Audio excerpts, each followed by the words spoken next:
Well, it's Christmas, and you know what that means, and neither do I. This is the day when God came into the world to tell us to stop judging and to forgive one another, which of course we have absolutely no intention of doing, so we better buy a lot of presents and maybe that'll get us off the hook.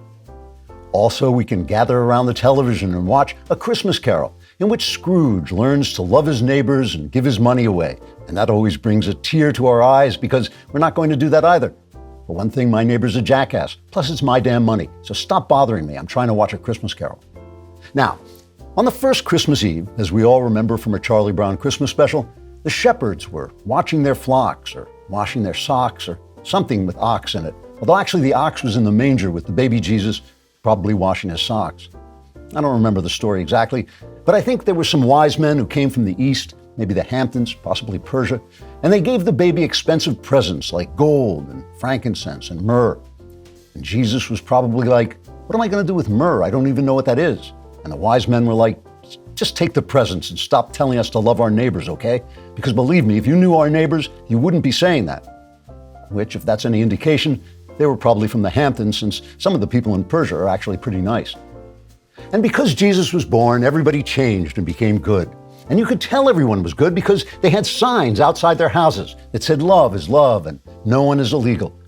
And Jesus was like, what is with love is love? That doesn't even mean anything. What do you people just babble stupid nonsense and think that gets you points with me?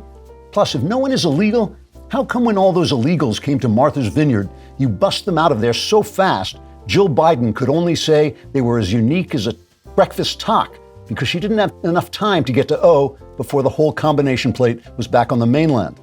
I guess that's love is love for you, you stupid schmucks. Yeah, that's Yiddish. Know why? I'm a Jew, so that's another thing. Stop waving those crosses around and hating on Jewish people, or you'll get a big surprise, and you won't like it. I'll show you love is love, you fakakta goyim. Personally, I think by the time the first Christmas was over, Jesus was pretty much fed up with the whole business. Anyway, another important thing about Christmas is gathering with family, those bastards. Over Thanksgiving, the Biden administration issued some guidelines on how to respond if your conservative uncle criticized President Biden by pointing out he practically destroyed the economy, set the streets on fire with crime, abandoned the rule of law in order to dismantle our borders, and fell under the sway of a fetishistic fad by defending the sexual butchering of young people on the basis of zero science. Now, I don't know what the administration's recommended response actually was because, let's face it, in this chaos, who cares?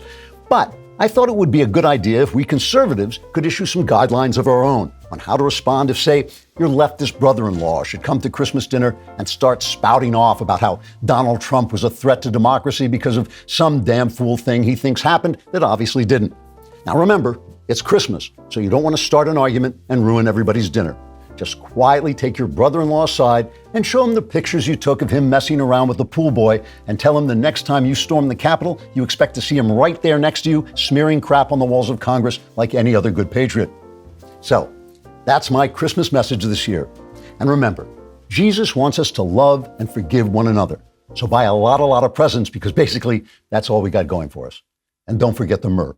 For more Klavan-y goodness, like and subscribe, and please subscribe to the Andrew Klavan Podcast.